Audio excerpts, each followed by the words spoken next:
Masa mau gaji kamu cuma segitu-segitu aja? 3 bulan lalu buat bisnis online dari nol, modal bikin akun Instagram, kagak kelihatan muka, kagak collab, kagak giveaway iPhone, modal HP dan internet, dan 90 hari kemudian menghasilkan 100 juta rupiah. Dan yang lebih inspiratif lagi, yang ngelakuin ini semua, profilnya adalah ibu-ibu yang sudah mempunyai suami dan mempunyai anak. Dan mereka ngerjain side hustle ini, kerjaan sampingan ini, di bawah 1 jam setiap harinya. Mungkin ada yang dengar cerita ini berasa, wah inspiratif banget, keren banget. Bisa kerja di bawah 1 jam dan bisa menghasilkan sampai ratusan juta. Atau ada beberapa dari kalian berasa kagak worth it lah bro, ngapain ngelakuin ini susah. Ini semua tuh buat gue tuh duit kecil. Buat kalian yang berasa seperti itu, nope, ini video bukan buat kalian. Video ini dibuat buat orang yang seperti yang pertama, dimana kalian berasa, wah ini keren banget, gue juga pengen ikutan tren digital produk ini.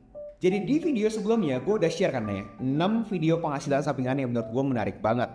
Dari sana ada beberapa dari kalian minta gue bahas lebih detail lagi terhadap apa itu content curator, apa itu digital product dropshipper. Karena pada umumnya orang-orang taunya adalah content creator, bukan curator. Orang taunya adalah physical product dropshipper, bukan digital product dropshipper. Jadi hari ini gue benar-benar bakal bahas secara detail dari awal sampai akhir ke semua detail-detailnya terhadap gimana caranya kalian bisa bikin bisnis online mulai dari nol buat kalian yang bukan siapa-siapa. Ada 5 proses dari research di mana kalian itu udah harus tahu banget kalian itu mau main di niche seperti apa. Abis itu kalian harus curate, kagak usah create konten. Kalian filterisasi aja orang-orang tuh pada konsumsi konten seperti apa. Lalu create apa yang mau dijual, yaitu digital produknya. Lalu build, kalian harus bisa bangunkan punya followers. Dan terakhir yang paling susah yaitu adalah sales. Gimana cara kalian bisa mempromosikan produknya kalian ke kalian punya followers. Dan kagak cuma gue doang. Setiap step yang gue sharing, gue juga bakal bagikan interview dengan ibu-ibu inspiratif ini. Buat kalian mendapatkan sekian banyak sudut pandang. Karena mungkin aja ada beberapa dari kalian sebenarnya pengen masuk ke dunia digital ini, tapi kagak pernah berani karena masih malu dengan mukanya kalian. Nggak pede ngomong depan kamera, takut dikatain sama sekitarnya kalian. Dan gue harapin dengan mendengar sosok-sosok inspiratif ini bisa ngebuka wawasan kalian terhadap tren digital produk ini. Antara kalian mau nerapin atau kagak, jelasnya masih ada di tangannya kalian. Tapi setidaknya kalian bisa mendapatkan blueprint ini, roadmap ini secara cuma-cuma, secara gratis. Antara kalian mau pakai atau kagak. So mulai dari step pertama yaitu adalah research. Apa tuh maksudnya research? Kalian bener harus riset menurut kalian itu cocok main di niche yang mana.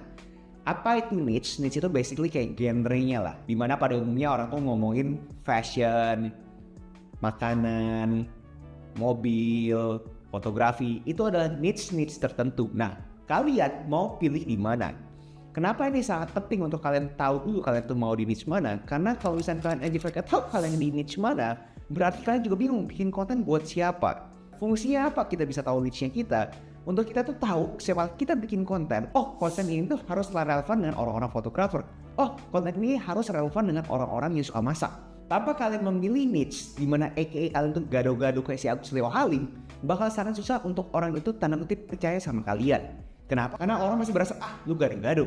Mungkin di sini ada yang bingung juga, kayak bro lu udah tahu ini semua tapi kenapa lu masih gado-gado? Sekali lagi, ini semua gue ciptakan adalah sebagai studi kasus.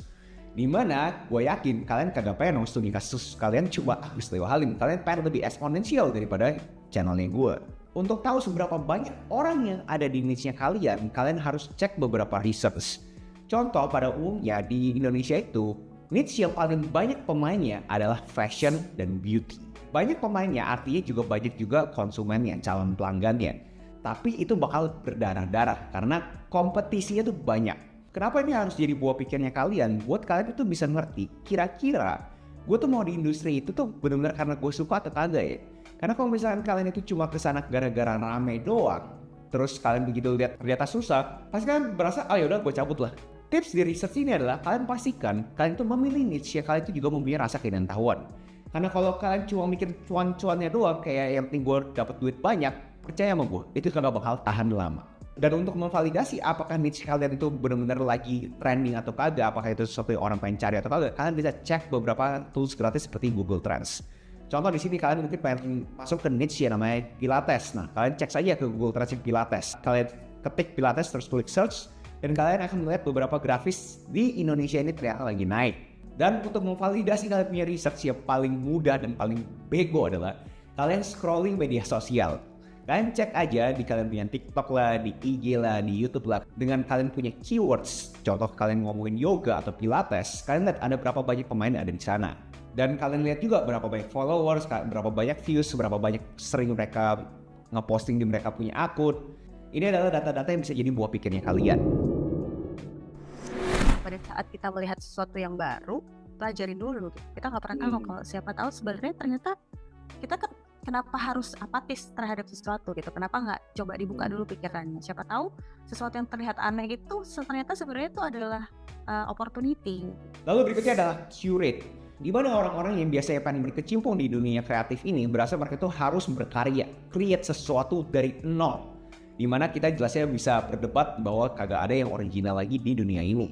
Itu gua kutip dari bukunya Austin Kleon di Still Like an Artist. Simpelnya adalah kalian kalau misalnya kalian masih berasa bahwa kalian harus original, lupain semua idealisme itu. Semua orang itu memodifikasi apapun yang sudah pernah diomongin. Ngomong simpelnya layaknya buku lah. Berapa banyak buku pengembangan diri yang kalian pernah lihat? Setiap tahun ada aja kan buku pengembangan diri yang baru kan. Tapi kalau misalnya kalian kerucutin ke atas, sebenarnya itu adalah filosofi stoik. Dan mungkin di sini ada yang ribut juga. Mungkin filosofi stoik itu adalah suatu turunan dari suatu agama juga. Kita bisa berdebat makin panjang. Tapi poin besarnya adalah kagak ada lagi yang original di dunia ini. Dari sana kita sudah sefrekuensi kagak ada yang original. Kalian itu harus pikirin dari niche yang kalian pengen coba main, yang kalian pengen tunjuk. Pikirin mereka tuh pengen mengkonsumsi konten seperti apa. Karena mungkin aja kalian tuh kagak usah bikin konten dari nol. Cukup mengkurasi informasi yang relevan sama mereka. Contohnya kalau misalnya kalian di sini ada yang suka niche rumah. Kalian tuh bikin konten-konten yang berhubungan dengan rumah. Contoh, 6 tips untuk bikin rumah kamu selalu bersih. 3 tips buat bikin rumah kamu estetik. Nah dari kalian curate konten ini, kalian tuh harus punya goal yang sama. Dimana goalnya adalah bukan followers, tapi goalnya adalah output. Kebanyakan orang selalu lihat angka followers. Duitnya dapat berapa banyak. Kagak banyak orang bisa ngeliat dari angka postingnya. Dimana gua argue, kuantitas bikin kualitas. Kalian gak bisa harus lihat kualitas sama kalian itu mempunyai jam terbang. Alhasil kalian itu harus mempunyai mindset dimana pokoknya gue komit dulu contoh di 100 konten. Setelah 100 konten ini mungkin aja kagak terjadi apa-apa, saatnya kalian itu pindah niche lain kalau misalnya kalian masih mau di industri kreatif ini. Kita ini bukan artis yang orang-orang itu mau lihat kita gitu kan. Tapi orang-orang itu akan datang ke konten kita, ke akun kita kalau mereka merasa oh akun kita ini punya solusi dari permasalahan mereka. Makanya buat teman-teman kreator pemula, coba deh cari apa skill yang kita punya yang memang itu kita banget gitu, gue banget, yang kalau mau dia ada orang yang nonton ataupun enggak ada orang yang nonton, kita tetap jalan gitu. Lanjut adalah building, bangun kalian punya komunitas. Gue menggarisbawahi kata komunitas, jangan cuma mikir adalah followers atau ngomongin lebih keren lagi bahkan fans garis keras. Pada umumnya orang-orang nyari pokoknya udah followers gue tinggi 1 juta, 2 juta, 3 juta. Tapi kalau misalnya kalian lihat akun ibu-ibu yang gue bagikan, sebenarnya followersnya kagak gede-gede amat kan. 20.000, 30.000, tapi bisa menghasilkan sampai ratusan juta guys. Itu kenapa kalian itu penting banget untuk mikirin siapa kalian punya fans garis keras. Kan kagak mau cuma dapat followers. Kagak ada fungsinya kalian dapat 1 juta followers, tapi kalian kagak bisa monetisasi followers tersebut. Dan di sini gue pengen coba ngebahas Kevin Kelly punya blog yang namanya 1000 True Fans. Dimana dia argue untuk punya agenda adalah mencari 1000 fans garis keras. Contoh di Amerika 1000 fans garis keras, dimana fans garis keras tersebut bisa kasih kalian $10 setiap bulannya aja, itu berarti $10.000. Di konteksnya di Indonesia, kalau misalnya kalian punya 1000 fans garis keras yang selalu support kalian, komunitasnya kalian nih, kagak coba followers yang lihat story-nya kalian, kagak komen, kagak apa, bener-bener komunitas yang berinteraksi sama kalian, 1000 dikali 10.000 aja mereka tuh rela bayar kali 10.000, itu udah 10 juta guys. So jangan fokus ke angka followers, cari fans garis kerasnya kalian, cari komunitasnya kalian. Dimana awal-awal gue tahu sangat susah banget. Sekia ini bilang bahwa emang awal-awal tuh sangat menderita, bener nol banget nih, kayak seakan-akan ngobrol sama tembok. Tapi seperti yang gue bilang, kalau misalnya kalian punya sistem dimana kalian itu komit ke 100 video, itu semua tidak relevan. Yang penting komit dulu ke 100 video. Makanya aku langsung bikin di komunitas, bikin grup gitu. Jadi ibaratnya di situ juga jadinya orang-orang juga jadi percaya nih. Jadi oh oke, mau dapat ilmu bayar oke. Tapi nggak cuma itu doang. Di sini saya memfasilitasi, kalau mau nanya silakan, mau sharing silakan. Tapi yang jelas untuk hasil akhir bergantung kepada diri masing-masing ya. Kan ada nih yang kita udah kasih tahu, udah kasih tips gini-gini, tapi masih nanya, kenapa nggak ini, nggak gini. Begitu dicek ternyata, oh dia kurang gigih mungkin gitu. Lanjut adalah create produknya, apa yang mau dijual. Pada umumnya orang-orang untuk bisa monetisasi dengan produknya sendiri adalah dengan physical product. Tapi contoh kalau misalnya kita ngomongin t-shirt ini, ada yang namanya CODS kan ya, ada yang namanya HPP, ada yang namanya modal. Untuk bikin baju ini, contoh modalnya adalah Rp30.000. Dan untuk kalian bisa jualan produk kedua, produk ketiga, produk keempat, produk kelima, kalian harus mempunyai modal tersebut kan ya. Dan itu adalah ketidakenakan physical product. Belum kita ngomongin harus kirim segala macam. Tapi kalau misalnya digital product yang ini, dimana menurut gue sekarang orang Indonesia udah mulai bisa mengadopsi digital product, itu sekali kalian bikin, contoh harganya itu 1 juta kalian bikin import, tapi begitu udah beres, kalian bisa jual-jualin terus kan? Dan kalian kagak harus pikirin kalau bisa barangnya cacat lah, mendadak kagak kekirim lah, karena semua ini digital kan guys. Dan itulah enaknya digital product.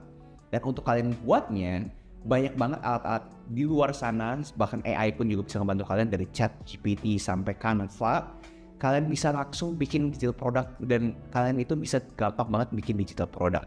Jelasnya digital product ini walaupun gampang banget dibuat dengan segala macam tools yang ada di zaman sekarang, tapi jeleknya digital product adalah gampang banget buat di ATM. Jadi contoh kalau misalnya kalian itu beli, gue punya ebook gitu kan ya. Nah begitu kalian konsumsi ebooknya gue, terus kalian tahu poin-poinnya apa, terus kalian modifikasi dan hasil itu langsung ebooknya kalian. Karena banyak banget juga gue lihat peserta ruang kreatifnya gue, di mana gue udah memberikan mereka modul-modul originalnya gue, tapi akhirnya mereka modifikasi dan akhirnya mereka jualan hasil mereka juga. Dan itu adalah kelemahan digital product. Gampang banget buat di ATM. Kalau misalkan physical product, kalian harus tahu suppliernya kan. Nggak semua orang mempunyai modal juga 30.000.